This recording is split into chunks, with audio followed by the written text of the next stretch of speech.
Welcome to all of you. दोस्तों, आपकी सेवा में लेकर आए हैं हम 12th क्लास की वीडियो। आप बिल्कुल चिंता ना करें कि लॉकडाउन में हमारी पढ़ाई कैसे होगी, हम आपके लिए टाइम पर वीडियो लाते रहेंगे दोस्तों। तो ये 12th क्लास की है दोस्तों, और चैप्टर 1 से स्टार्ट है, बिल्कुल फर्स्ट चैप्टर से। और फर्स्ट चैप्टर का नाम है संबंध तथा फलन। संबंध तथा फलन, relation and function. Relation and function. तो दोस्तों, सबसे पहले हम इसमें क्या पढ़ते हैं? रिलेशन के पढ़ते हैं, रिलेशन के बारे में बात करते हैं। तो रिलेशन के टाइप्स क्या होते हैं? रिलेशन के टाइप्स होते हैं स्वतुल्य संबंध, रिफ्लेक्सिव रिलेशन, ठीक है, सममित संबंध, सिमेट्रिक रिलेशन, संक्रामक संबंध, ट्रांजिटिव रिलेशन, तुल्यता तुल्यता संबंध, इक्विवेलेंट रिलेशन, रिक्त संबंध, एम्प्टी रिलेशन, सार्वत्रिक संबंध, यूनिवर्सल रिलेशन। ठीक है दोस्तों, तो अब मैं आपको बताता हूं कि ये जो है स्वतुल्य संबंध क्या होता है। स्वतुल्य संबंध देखना दोस्तों, नाम से पता चल रही है स्वतुल्य, स्वयं प्लस तुल्य, ऐसा संबंध जो स्वयं के तुल्य हो, स्वयं के समान हो, वो संबंध स्वतुल्य संबंध होगा। जैसे कि मैं बात करूं, देखो, संबंध होने के लिए कम से कम आपको पता है कि दो चीज तो चाहिए। संबंध स्वयं का कैसे हो सकता है अपने, ठीक है, तो उसके लिए दो चीज चाहिए। मैंने माना मेरे पास दो चीज, मतलब कोई भी दो चीजें ए और बी, ठीक है, दो चीजें मेरे पास ए और बी, ठीक है। अब जो संबंध ए का बी के साथ हो, जो संबंध ए का बी के साथ हो, अगर वही संबंध ए का ए के साथ है, अगर वही संबंध ए का ए के साथ है, दोस्तों मैं आपको बता रहा हूं कि जो संबंध ए का बी के साथ है, जो संबंध ए का बी के साथ है, अगर वही संबंध ए का ए के साथ भी हो, ए का ए के साथ भी हो, तो वो संबंध क्या होगा? स्वतुल्य संबंध होगा, रिफ्लेक्सिव रिलेशन। तो ठीक है ना। तो जो संबंध किसी एक वस्तु का दूसरे साथ है, वही संबंध एज इट इज स्वयं के साथ भी हो, ठीक है, तो वो रिलेशन सममित संबंध, स्वतुल्य संबंध होगा, रिफ्लेक्सिव रिलेशन। ठीक है। नेक्स्ट, सम्मित संबंध, सम्मित, सिमेट्रिक रिलेशन, सिमेट्रिक। तो इसका मतलब है दोस्तों, जो संबंध ए का बी के साथ हो, जो संबंध ए का बी के साथ हो, अगर वही संबंध बी का ए के साथ भी हो, तो वो संबंध सम्मित संबंध होता है, सिमेट्रिक रिलेशन होगा। ओके, ठीक है। नेक्स्ट, तीसरा, संक्रामक संबंध, ट्रांजिटिव रिलेशन, ट्रांजिटिव रिलेशन। तो दोस्तों, इसका मतलब है कि जो संबंध ए का बी के साथ हो, जो संबंध ए का बी के साथ हो, वही संबंध बी का सी के साथ हो, वही संबंध बी का सी के साथ हो, और वही संबंध ए का सी के साथ हो, तो वह संबंध संक्रामक संबंध होगा, ट्रांजिटिव रिलेशन होगा। आप समझ गए होंगे। मैं फिर बताता हूं आपको कि जो संबंध ए का बी के साथ हो, वही संबंध बी का सी के साथ हो, और वही संबंध ए का सी के साथ हो, तो वो संबंध क्या होगा? ट्रांजिटिव रिलेशन होगा, संक्रामक संबंध होगा। ठीक है। नेक्स्ट दोस्तों, तुल्यता संबंध, इक्विवेलेंस रिलेशन, तुल्यता संबंध। अब तुल्यता संबंध कौन सा होगा? तुल्यता, इक्विवेलेंस। दोस्तों, तुल्यता संबंध वो होगा, ऐसा संबंध जो रिफ्लेक्सिव भी हो, सिमेट्रिक भी हो और ट्रांजिटिव भी हो, वो संबंध इक्विवेलेंस रिलेशन होगा, तुल्यता संबंध होगा। मतलब ऐसा संबंध जो ये तीनों संबंधों को क्या करता हो? फॉलो करता हो। मतलब इन तीनों संबंध हो, ऐसा संबंध जिसमें तीनों संबंध हो, वो संबंध तुल्यता संबंध होगा। ठीक है। अब जिसमें ये तीनों हो, रिफ्लेक्सिव भी हो, सिमेट्रिक भी हो और ट्रांजिटिव भी हो, वो संबंध क्या होगा? तुल्यता संबंध। अब इनके एग्जाम्पल क्या होंगे दोस्तों, मैं आपको बताता हूं। तो पहला, स्वतुल्य संबंध, रिफ्लेक्सिव रिलेशन। ऐसा क्या एग्जाम्पल है? ऐसी दो चीज, जो संबंध ए का बी के साथ हो, वही संबंध ए का ए के साथ, ऐसा क्या होगा? मैं आपको बताता हूं। अगर दोस्तों हम दो पैरेलल लाइन लें और दोनों एक दूसरे के पैरेलल हों, दो लाइन है और वो दोनों ही एक दूसरे के पैरेलल हैं, तो ये किसका एग्जाम्पल हो जाएगा? रिफ्लेक्सिव का। क्यों हो जाएगा? क्योंकि दोस्तों इन दोनों का क्या रिलेशन है? जो पहली वाली लाइन है, वो किसके पैरेलल है? दूसरी वाली के। जो पहली वाली लाइन है वो किसके पैरेलल है? दूसरी वाली के।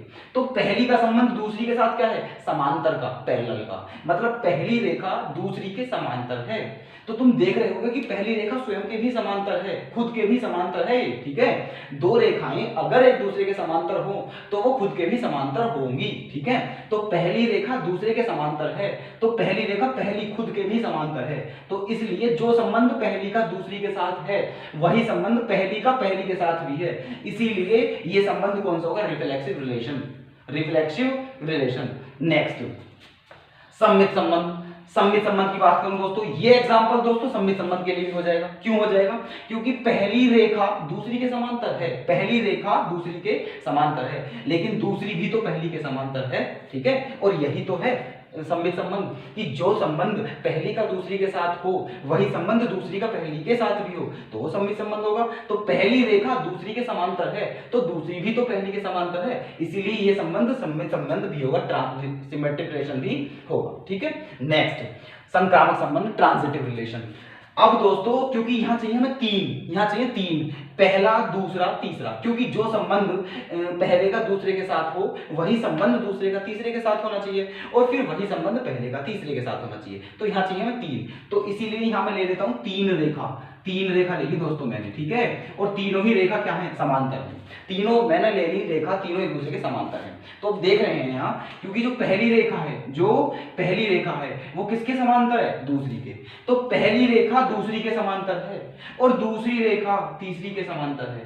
पहली रेखा दूसरी के समांतर है और दूसरी रेखा तीसरी के समांतर है। तो क्या आप ये बताइए पहली रेखा तीसरी के समांतर नहीं होगी? जरूर होगी, ठीक है, क्योंकि तीनों ही आपस में एक दूसरे के पैरेलल हैं। These are parallel each other, ठीक है। इसीलिए ये तीनों रेखाएं एक दूसरे के पैरेलल हैं। तो पहली रेखा दूसरे के समांतर है, दूसरी तीसरी के समांतर है, तो इस सिचुएशन में पहली तीसरी के भी समांतर होगी। तो ये एग्जांपल किसको दर्शाएगा? संक्रामक संबंध को, ट्रांजिटिव रिलेशन। अंडरस्टैंड? नेक्स्ट, तुल्यता संबंध। तुल्यता संबंध, इक्विवेलेंस रिलेशन। अभी बताया था दोस्तों तुल्यता संबंध, ऐसा संबंध जो रिफ्लेक्सिव हो, सिमेट्रिक हो और ट्रांजिटिव हो, वो क्या होगा? इक्विवेलेंस रिलेशन होगा। तो ये रहा हमारा एग्जांपल, ठीक है। तीन समांतर रेखा, ये तीनों समांतर रेखाएं। देखो यहां अगर इन दो रेखाओं को लूं मैं, पहली और दूसरी, तो ये दोनों रेखाएं किस रिलेशन को शो करती हैं? रिफ्लेक्सिव रिलेशन को, क्योंकि पहली रेखा दूसरी के समांतर है तो पहली रेखा खुद के भी समांतर है, रिफ्लेक्सिव हो गया। पहली रेखा दूसरी के समांतर है तो दूसरी पहली के भी समांतर है। सिमेट्रिक हो गया, पहली दूसरी के समांतर है और दूसरी तीसरी के समांतर है तो पहली तीसरी के भी समांतर है, तो ट्रांजिटिव भी हो गया। मतलब ये जो संबंध है तीन समांतर रेखाओं का, ये संबंध इन तीनों संबंधों को दर्शाता है, इसीलिए ये संबंध क्या हो जाएगा? इक्विवेलेंस हो जाएगा, तुल्यता संबंध हो जाएगा। ओके, अच्छा अब देखते हैं रिक्त संबंध, एम्प्टी सेट, रिक्त, एम्प्टी, खाली, ठीक है। अगर मैं बात करूं, दो है मेरे पास संख्या, ए भी संख्या हो या कुछ भी हो, इस तरीके से जो संबंध, ठीक है, रिक्त की बात करूं, ऐसा संबंध, मतलब ऐसे अगर मैं बात करूं जैसे ए है, जैसे कि ए है और ए में ए के कोई एलिमेंट है 1 2 3 4, ये ठीक है, 1 2 3 नहीं, ए के लेता हूं मैं रिलेशन 1 3 5 7, ठीक है दोस्तों। मैंने ले लिया कि ए के कौन कौन से एलिमेंट हैं, 1 3 5 7, मतलब ओड नंबर ले लिए। और बी के ले लिए दोस्तों मैंने, बी के ले लिए इवन, मतलब 2 4 6 8, 2 4 6 8। अब आप मुझे ये बताइए, क्या इन दोनों में एक भी एलिमेंट ऐसा है जो कॉमन हो? क्या इन दोनों में एक भी एलिमेंट ऐसा है जो कॉमन हो? नहीं है, एक भी एलिमेंट कॉमन नहीं हो नहीं सकता। क्यों? क्योंकि ये सारे क्या हैं? ओड नंबर, और ये सारे क्या हैं? Even number. ये सारी विषम संख्याएं हैं, वो सारी सम संख्याएं हैं। तो ए का एक भी एलिमेंट ऐसा नहीं है जो बी में हो, और बी का एक भी एलिमेंट ऐसा नहीं है जो ए में हो। तो ए का एलिमेंट बी के अंदर नहीं है और बी का ए के अंदर नहीं है, तो ए का संबंध बी से नहीं और बी का ए से नहीं है, तो दोनों के बीच क्या रिलेशन होगा? रिक्त संबंध, एम्प्टी सेट, क्योंकि दोनों में एक भी एलिमेंट ऐसा नहीं है जो एक दूसरे के अंदर हो, तो इन दोनों में कैसा संबंध होगा? रिक्त संबंध, एम्प्टी सेट। ओके, नेक्स्ट, सार्वत्रिक संबंध, यूनिवर्सल रिलेशन। नाम से पता चल रहा है दोस्तों, सार्वत्रिक, यूनिवर्सल। अब मैं बात करूं, जैसे मैंने ये ले लिया ए ले लिया 1 3 5 7, ठीक है, ए ले लिया 1 3 5 7, और बी ले लूं जैसे कि मैं 1 2 3 4 5 6 7 8 9 10 ऐसे करके ले लिया दोस्तों, ठीक है। तो आप देखो कि जो ये मैंने मान लिया ये यू है, क्या मान लिया? ये यू। ए में ए के एलिमेंट ये मान लिए, बी के एलिमेंट ये मान लिए, और एक यू मान लिया जिसके एलिमेंट 1 2 10 है, 1 2 3 4 5 6 7 8 9 10, ये ठीक है। अब आप देखो, क्या ए के सारे एलिमेंट यू के अंदर हैं? बिल्कुल हैं, है ना। क्या ए के सारे एलिमेंट बी यू के अंदर हैं? तब बिल्कुल हैं। क्या बी के सारे एलिमेंट भी यू के अंदर हैं? बिल्कुल हैं। तो ए के सारे एलिमेंट भी यू के अंदर हैं और बी के सारे एलिमेंट भी यू के अंदर हैं, तो ए और यू के साथ, ए का रिलेशन यू के साथ कैसा होगा, सार्वत्रिक रिलेशन होगा, सार्वत्रिक, क्योंकि ए के सारे एलिमेंट बी यू के अंदर हैं और बी के भी सारे एलिमेंट यू के अंदर हैं, तो ये कौन सा होगा, सार्वत्रिक संबंध, यूनिवर्सल रिलेशन। आपके समझ आ गया होगा दोस्तों, ठीक है। अच्छा दोस्तों, तो देखो हमारा पहला क्वेश्चन चलते हैं, मैंने आपको सारे रिलेशन बता दिए हैं अभी, ठीक है। अब हम क्वेश्चन की तरफ चलते हैं। पहला क्वेश्चन होगा हमारा, देखना, मान लीजिए कि ए किसी बालकों के स्कूल के सभी विद्यार्थियों का समुच्चय है, तो प्रूफ ये करना है, तो दर्शाइए कि r equals to a comma B, मतलब r बराबर ए बी, मतलब ए बी का संबंध ए बी, ये r जो है वो ए बी में संबंध है। अब किस प्रकार संबंध है ए और बी का, कि जो ए है वो बी की बहन है, ए और बी, जो ए है वो बी की बहन है, तो ये संबंध दे रखा है, तो इस द्वारा प्रदत्त संबंध एक रिक्त समुच्चय है। ओके दोस्तों, तो हमें ये प्रूफ करना है कि ये जो रिलेशन है वो एम्प्टी रिलेशन है, ठीक है। ये रहा दोस्तों, मैंने दोनों लैंग्वेज में लिख रखा है क्योंकि ये क्लास दोनों के लिए है, सीबीएसई और यूपी बोर्ड दोनों के लिए। ओके, ठीक है। तो देखो, let A be the set of all students of a boys school so that the relation R in a given by R equals to A comma B, ठीक है, such that A is sister of B is the empty relation, ठीक है। तो हमें proof क्या करना है कि ये जो रिलेशन है वो एम्प्टी रिलेशन है, ठीक है। अब दोस्तों मैंने अभी आपको बताया था कि एम्प्टी रिलेशन कौन सा होगा, ऐसा रिलेशन जिसमें ऐसे दो संबंध जो आपस में कॉमन ना हो, जिसमें एक दूसरे का कोई मतलब आपस में एक दूसरे से मतलब ही ना हो, तो वो क्या होगा, एम्प्टी रिलेशन होगा, रिक्त संबंध होगा, ठीक है। तो आप देख रहे हैं, देखो दिया क्या है दोस्तों, गिवन, गिवन मीन्स दिया है, गिवन मीन्स दिया है, क्या दिया है दोस्तों, ठीक है, दिया है कि जो रिलेशन है आर वो दिया है ए कोमा बी, जो रिलेशन दिया है such that relation A comma, relation तो हमारा ए कोमा बी है दोस्तों, इसके सच दैट के बाद जो दे रखी है, ठीक है, ये जो है कि ए जो है वो सिस्टर है, A is sister of B, A is sister of B, ये दे रखा है, मतलब जो ए है वो बी की बहन है, ठीक है। क्वेश्चन तो हमारा दोस्तों इतना होता है, हमेशा ये याद रखनी है आपको बात, क्वेश्चन हमारा केवल ये है, रिलेशन केवल हमारा ये है आर इक्वल्स टू ए और बी, है ना। तो ये तो उनके बारे में डिटेल्स दे रखी है कि ए और बी के बीच संबंध किस टाइप से है, ये तो वो उनका संबंधों का प्रकार दे रखा है, अन्य तो हमारा रिलेशन केवल ये है ए और बी का रिलेशन, ठीक है। अब देखो, A is the sister of B, मतलब ए बी की बहन है, ये संबंध दे रखा है ना। अब आप देखो, जो ए है वो बी की बहन है ना। अब सुनो, ये ए और बी ये दोनों किस हैं, कहां से हैं, ये दोस्तों दोनों इसी स्कूल से तो होंगे, ये इसी स्कूल से तो होंगे, जहां ये विद्यार्थी सारे इसी स्कूल के तो विद्यार्थी होंगे सारे, क्योंकि सारे इसी में से पढ़ रहे हैं, तो ये ए और बी दोनों इसी में से हैं। और आप देखो बिल्कुल चीख चीख के बोल रहा है कि A B the set of all student of a boys school, of a boys school, of a boys school, ठीक है, बालकों का स्कूल, बालकों का, बालक, ठीक है दोस्तों, बॉयज मतलब गर्ल, बॉयज मतलब लड़के, बालक मतलब लड़के, मतलब ये जो स्कूल है ना दोस्तों, ये केवल लड़कों का स्कूल है, इसमें एक भी लड़की नहीं है, सारे क्या हैं, लड़के हैं, सारे बॉयज हैं। तो जब लड़की है ही नहीं तो लड़की आ कहां से जाएगी। तो आप यहां देखो, इसने क्या दिया है कि ए बी, ए जो है वो बी की बहन है, जबकि ए और बी दोनों किसको बिलोंग करते हैं, इस स्कूल को बिलोंग करते हैं, क्योंकि दोनों ए और बी जो दोनों हैं वो दोनों इसी स्कूल में पढ़ते हैं। लेकिन फिर ये बोल रहा है कि जो ए है वो बी की बहन है, नहीं हो सकता, बहन इसमें हो ही नहीं सकती दोस्तों, क्योंकि इसमें सारे ही बॉयज हैं, भाई हो सकते हैं लेकिन बहन नहीं हो सकती, ठीक है, क्योंकि ये स्कूल जो है वो केवल बॉयज का है, गर्ल्स का नहीं है। तो इसलिए हमारा क्या हो जाएगा, एम्प्टी सेट। मैं आपको बता रहा हूं लिखना कैसे, समझ गए हो गया, क्वेश्चन तो हमारा सोल्व हो गया, बस मैं आपको लिख के बता रहा हूं, दिया है आर इक्वल टू इतना, ठीक है। अब चूंकि A and B belongs to क्या, ये जो स्कूल है दोस्तों, ये स्कूल, ठीक है, कॉलेज, ये ए और बी दोनों किसको बिलोंग करते हैं, कॉलेज को बिलोंग करते हैं, स्कूल को बिलोंग करते हैं, मतलब जो ए और बी दोनों हैं वो इस कॉलेज में पढ़ने वाले छात्र हैं, ठीक है, ए और बी ऐसे करके। अब चूंकि ए में है ना, ए जो ए का है, जो ए है वो बी की बहन है, ए बी की बहन है, तो चूंकि इस स्कूल में, चूंकि स्कूल के सभी छात्र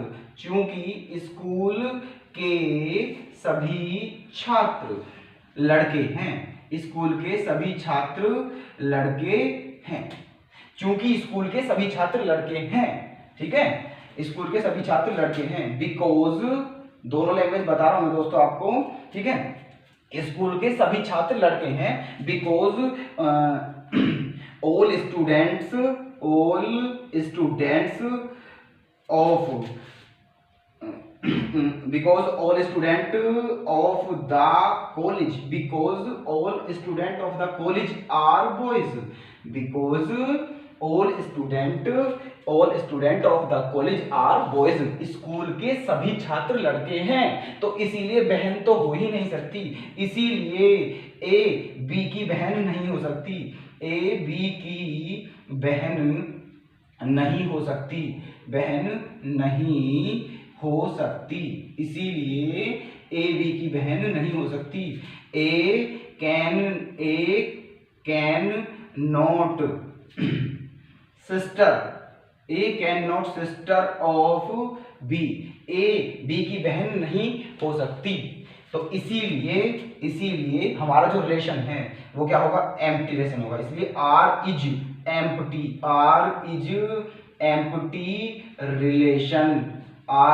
एम्प्टी रिलेशन, आर एक रिक्त संबंध है, आर एक रिक्त संबंध है, क्योंकि आपस में एक दूसरे का कोई मतलब नहीं है, हेंस प्रूव्ड दोस्तों, यही हमें सिद्ध करना था। ओके, नेक्स्ट क्वेश्चन दोस्तों दूसरा, ठीक है।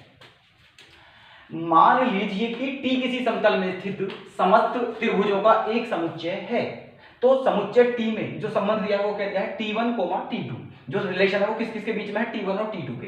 कैसा रिलेशन है, जो T1 है वो T2 के सर्वांग है, ठीक है, ये संबंध है। तो क्या प्रूफ करना है कि R एक तुल्यता संबंध है, ये प्रूफ करना है। क्वेश्चन इंग्लिश में पढ़ते हैं, let T be the set of all triangles in a plane, ठीक है, जो T है वो एक प्लेन में स्थित सभी त्रिभुजों का समुच्चय है, with R relation in T given by, जिसका रिलेशन क्या है, T1 और T2 के बीच में है, और T1 क्या है, T2 के कॉन्ग्रुएंट है, सर्वांग है। तो प्रूफ क्या करना है दोस्तों कि R जो है वो एक इक्विवेलेंस रिलेशन है, तुल्यता संबंध है, ये हमारा क्वेश्चन है।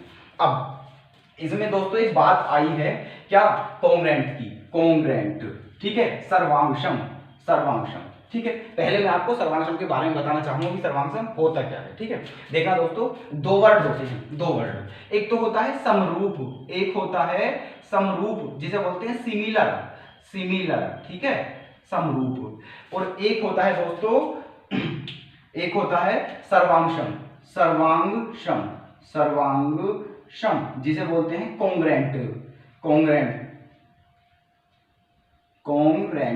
ठीक है।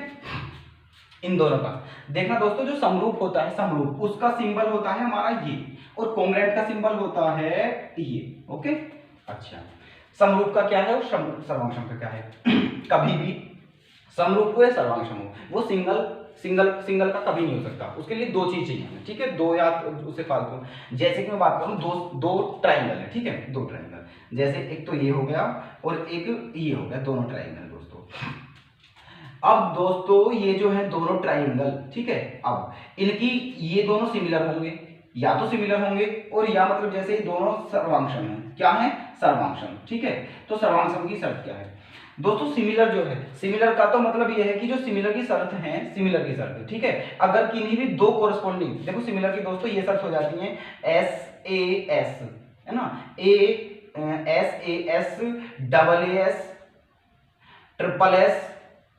ट्रिपल ए, डबल ए, ठीक है। और दोस्तों ये इस टाइप से, ये मतलब साइड एंगल साइड, है ना, साइड एंगल साइड, अगर दो ट्राइंगल हैं उनकी साइड एंगल साइड का रिलेशन है तो वो सिमिलर हो जाएंगे, डबल एस करके, ठीक है। RHS भी होती है दोस्तों, इसकी ये टर्म्स होती हैं, है ना। और सिमिलर जो सर्वांगसम होती है उसकी, इसकी क्या होती है, सर्वांगसम वो होगी दोस्तों अगर दो ट्राइंगल हैं वो दोनों एक दूसरे के कॉन्ग्रुएंट हैं, ठीक है, दोनों एक दूसरे के कॉन्ग्रुएंट है, सर्वांगसम है, तो 101%, है ना, क्योंकि सर्वांगसम की दोस्तों जो शर्त होती है वो होती है, एक तो होती है ट्रिपल एस, एक होती है डबल एस, एक होती है SAS, एक होती है RHS, ठीक है, ये शर्त होती है दोस्तों, ठीक है। ट्रिपल एस का मतलब है अगर दो ट्राइंगल हैं और उनकी तीनों साइड आपस में बराबर हैं, दो त्रिभुजों की तीनों साइड आपस में बराबर हैं, तो वो दोनों त्रिभुज 101% एक दूसरे के सर्वांगसम होंगे, कॉन्ग्रुएंट होंगे। या फिर अगर दो ट्राइंगल हैं उनमें डबल एस रिलेशन है, double S angle angle side, ठीक है, तो भी वो क्या होंगे, कॉन्ग्रुएंट होंगे। या फिर S A S side angle side, मान के चलो जैसे ये वाली साइड है वो इस वाली साइड के इक्वल है, ये वाला एंगल इस वाले एंगल के इक्वल है, और फिर ये साइड इस साइड के इक्वल है, मतलब side angle side, side angle side, तो वो दोनों तो भी क्या होंगे, सर्वांग होंगे, कॉन्ग्रुएंट होंगे, ठीक है। आरएचएस की बात करूं, राइट एंगल हाइपोटेन्यूस साइड, अगर दो ट्राइंगल हैं, दो ट्राइंगल और दोनों ट्राइंगल क्या हैं, समकोण, राइट एंगल ट्राइंगल है दोनों, ठीक है, राइट एंगल ट्राइंगल हो अगर दो ट्राइंगल, ठीक है, 90-90 का एंगल बनना हो और उनका हाइपोटेनियस क्या हो, इक्वल हो, और उसके अलावा कोई एक साइड और इक्वल हो जाए, ठीक है, तो वो दोनों भी ट्राइंगल क्या होंगे, एक दूसरे के कॉन्ग्रुएंट होंगे, सर्वांग होंगे। मतलब मैं आपको बताना चाह रहा हूं कि जो सर्वांग है, सर्वांग का मतलब ये है कि अगर दो स्ट्रक्चर हैं, दो स्ट्रक्चर, जैसे कि मैं बात करूं आपके साथ कि मेरा हाथ है, ये वाला हाथ, मेरा ये वाला हाथ इस हाथ के सर्वांग होगा, क्योंकि अगर मैं अपने ऊपर वाले हाथ को नीचे वाले हाथ में रख दूं, नीचे वाले हाथ के ऊपर, तो मेरा नीचे वाला हाथ ढक गया, ठीक है। तो ऐसी दो स्ट्रक्चर, ऐसी दो आकृति सर्वांग होंगी, कॉन्ग्रुएंट होंगी, जिन्हें एक दूसरे के ऊपर रखने पर नीचे वाली आकृति ना दिखाई दे, नीचे वाली आकृति ना दिखाई दे, ठीक है, वो होंगी सर्वांग। मैंने ऊपर वाला हाथ नीचे वाले हाथ के ऊपर रख दिया, मेरा नीचे वाला हाथ ढक गया, नहीं दिखाई दे रहा, इसका मतलब मेरे दोनों हाथ क्या हैं, सर्वांग है, कॉन्ग्रुएंट है, ठीक है। अगर मेरा हाथ ऐसे करने पर ढक जाता, पूरा नहीं ढकता, दिख जाता, तो मेरे दोनों हाथ सर्वांग नहीं होते, ओके। नेक्स्ट बात, तो ये दोस्तों सर्वांग की बात है, तो बस यही दे रखा है इसमें, ये प्रूव करना है, मतलब ये दे रखा है कि क्या कहना है, ये जो है ये सर्वांग है, ठीक है, दो ट्राइंगल क्या है, सर्वांग, ठीक, प्रूव करना है कि ये रिलेशन कैसा होगा, इक्विवेलेंस रिलेशन होगा, ठीक है, तुल्य का संबंध होगा। तो आप देखो, अब हम करते हैं क्वेश्चन। अच्छा देखो, रिलेशन क्या दिया है दोस्तों हमारा, और रिलेशन जो दिया है वो क्या दिया है, r equals to T1, T2, T1, T2, ठीक है, जहां क्या दिया है कि जो T1 है वो T2 के क्या, जो T1 है वो T2 के क्या है, कॉन्ग्रुएंट है, कॉन्ग्रुएंट, ठीक है, ये बना दिया मैंने कॉन्ग्रुएंट का सिंबल, ओके, ये दिया है ऐसे, ठीक है। तो अब जो मुझे प्रूफ करना है, अब देखो, अब आप दोस्तों मुझे ये बात बताओ आप, ठीक है, कि मेरा हाथ है, ठीक है, अभी मैंने बताया था आपको कि मेरा हाथ है, ये मेरा हाथ इस वाले हाथ की क्या है, सर्वांग है, ठीक है। अच्छा, तो जब मेरा ये वाला हाथ इस वाले हाथ के सर्वांग है, तो क्या मेरा ये वाला हाथ खुद के सर्वांग नहीं होगा, बिल्कुल होगा, ठीक है। जिस प्रकार मैंने आपको पीछे एग्जांपल दिया था जब रिलेशन समझाए थे कि जो रिफ्लेक्सिव रिलेशन होता है वो क्या होगा, अगर जो संबंध एक का दूसरे के साथ हो, वही संबंध खुद के साथ भी होने के बाद वो क्या होता है, रिफ्लेक्सिव होता है, समतुल्य होता है, ठीक है। तो जैसे मैंने आपको बताई थी दो समांतर रेखाएं, पहली रेखा दूसरी के समांतर है, तो पहली रेखा खुद के भी समांतर थी, इसीलिए वो रिलेशन क्या था, रिफ्लेक्सिव था। तो ठीक उसी प्रकार मेरा ये वाला हाथ इसके क्या है, सर्वांग है, तो क्या मेरा ये वाला हाथ खुद के भी सर्वांग होगा, बिल्कुल होगा, ठीक है। और जब मेरा ये वाला हाथ इस वाले हाथ के सर्वांग है और मेरा ये वाला हाथ खुद के भी सर्वांग है, तो इसका मतलब, ठीक है, ये रिलेशन क्या हो गया, रिफ्लेक्सिव, ठीक है। तो इसका मतलब अगर दो ट्राइंगल एक दूसरे के सर्वांग हैं तो वहां कौन सा रिलेशन हो गया, रिफ्लेक्सिव हो गया, बिल्कुल फिक्स, क्योंकि एक अगर T1 T2 के सर्वांग है तो T1 T1 के भी सर्वांग जरूर होगा, ठीक है, खुद के भी सर्वांग होगा, तो यार रिफ्लेक्सिव रिलेशन हो गया। क्योंकि दोस्तों प्रूफ हमें क्या करना है, इक्विवेलेंस रिलेशन प्रूफ करना है, सर्वांग मतलब तुल्यता, और इक्विवेलेंस रिलेशन वो होगा जो रिफ्लेक्सिव हो, सिमेट्रिक हो और ट्रांजिटिव हो, अभी बताया था, ठीक है। तो रिफ्लेक्सिव हो गए, पहले दोस्तों मैं आपको ओरली बताता हूं, उसके बाद हम लिख लेंगे जो भी करना है, ठीक है। तो रिफ्लेक्सिव तो हो गया क्योंकि T1 T2 के सर्वांग है, लेकिन T1 T1 के भी सर्वांग होगा। दूसरी बात, अब चेक करते हैं इसमें वो ये वाला सिमेट्रिक रिलेशन, ठीक है।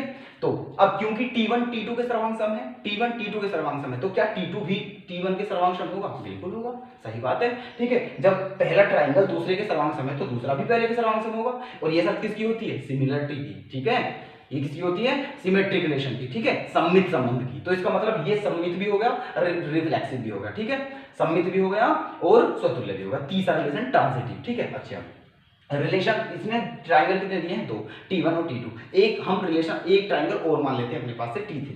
हमने माना कि इसने क्या दिया है कि जो T1 है वो T2 के सर्वांग है, मैंने मान लिया कि एक और ट्राइंगल है T3, एक और ट्राइंगल T3 जो किसके, मैंने मान लिया जो किसके सर्वांग है, T2 के, अपने पास से मान लिया, क्योंकि ट्रांजिटिविटी चेक करने के लिए मुझे चाहिए, ठीक है, 3 वस्तु चाहिए वस्तु, ठीक है, जो भी हो ट्राइंगल, 3 ट्राइंगल चाहिए मुझे ट्रांजिटिविटी चेक करने के लिए। तो T1 T2 दे रखे, T3 अपने पास से मान लिया, ठीक है। अच्छा, तो T1 T2 के सर्वांग सम है, बिल्कुल। T2 T3 के सर्वांग सम है, बिल्कुल। और T1 T3 के सर्वांग सम है, ओके को, ठीक है। इसका मतलब हमारा जो रिलेशन पहले का दूसरे के साथ है, वही रिलेशन दूसरे का तीसरे के साथ है, और वही रिलेशन पहले का तीसरे के साथ है। इसका मतलब ये ट्रांजिटिव भी हो गया। और जो रिलेशन रिफ्लेक्सिव हो, सिमेट्रिक हो, वो ट्रांजिटिव हो, वो रिलेशन इक्विवेलेंस तो होगा ही होगा। समझ गए होगे आप, ठीक है। अब देखते हैं, हम लिखते हैं इसी बात को बस, है ना। देखो, चूंकि क्या है, T1 जो रिलेशन, ठीक है, T1 क्या है, कोंग्रेंट T2, ठीक है। जो T1 है वो T2 के कोंग्रेंट है ना। तो इसीलिए जो T1 है वो T1 के भी कोंग्रेंट होगा, वो T1 के भी कोंग्रेंट होगा। इसका मतलब है दोस्तों कि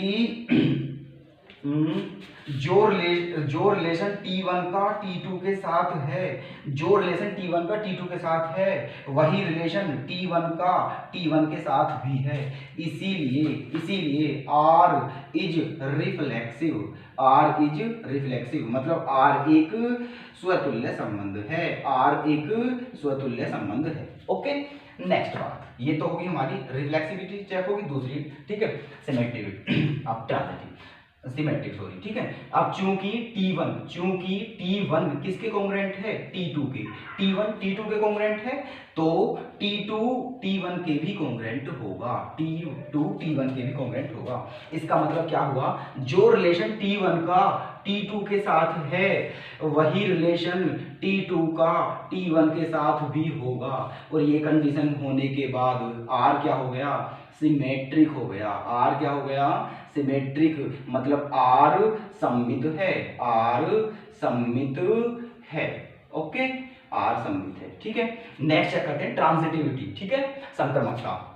अब माना, ठीक है, कि जो T3 एक ट्रायंगल में मान लिया, T3 जो कि किसके सर्वांग में, T2 के, अपने पास से मान लिया, ठीक है। T3 किसके सर्वांग में, T2 के। अब दोस्तों दिया क्या था यहाँ, है ना, यहाँ दिया था कि जो T1 है वो किसके सर्वांग में, T2 के। तो T2 किसके सर्वांग होगा, T3 के। तो T1 भी किसके सर्वांग होगा, किसके कोंग्रुएंट होगा, T3 के।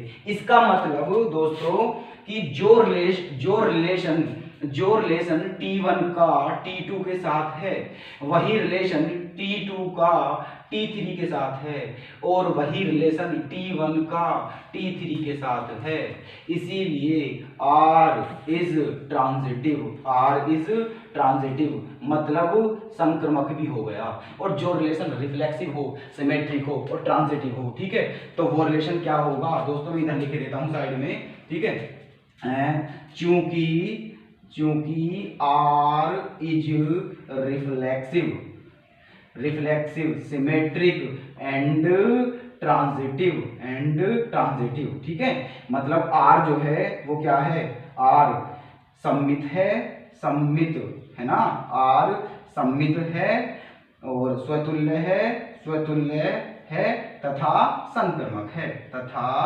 संक्रमक है। इसीलिए R इज इक्विवेलेंस रिलेशन, मतलब R एक तुल्यता संबंध भी होगा दोस्तों। हैंस प्रूव्ड, यही हमें सिद्ध करना था। ओके, नेक्स्ट क्वेश्चन दोस्तों हमारा क्वेश्चन नंबर 3। मान लीजिए कि L किसी समतल में स्थित समस्त रेखाओं का एक समुच्चय है तथा R जो है वो L1 और L2 में रिलेशन है, ठीक है। तो L1 और जो R है रिलेशन वो क्या है, L1 और L2 में है। कैसे रिलेशन है, जो L1 है वो L2 पर परपेंडिकुलर है, ठीक है, ये समुच्चय है। तो इसमें हमें प्रूफ क्या करना है कि जो R है वो सममित है, लेकिन स्वतुल्य, ना तो सममित तो है बट ना तो स्वतुल्य है और ना ही संक्रमक है, ठीक है। ये बात प्रूफ करनी है। इंग्लिश में बोलता हूं आपको, let L be the set of all lines in a plane and R be the relation in L defined as R equals L1 L2। मतलब जो रिलेशन है वो L1 और L2 में है। कैसे है, जो L1 है वो परपेंडिकुलर है L2 पर, ठीक है। तो L1 परपेंडिकुलर है L2 पर। तो प्रूफ क्या करना है दोस्तों, so that R is symmetric, कि R एक सममित है, R is symmetric but neither reflexive nor transitive. मतलब R सिमेट्रिक तो है लेकिन रिफ्लेक्सिव भी नहीं है और ट्रांजिटिव भी नहीं है। ओके, देखो क्वेश्चन हम करते हैं अपना दोस्तों बात सुनते हैं, देखो अब ये क्या दी है, इसमें दो रेखा दी है L1 और L2, ठीक है, L1 और L2, देखो ये ले लिया मैंने L1 और L2, ठीक है।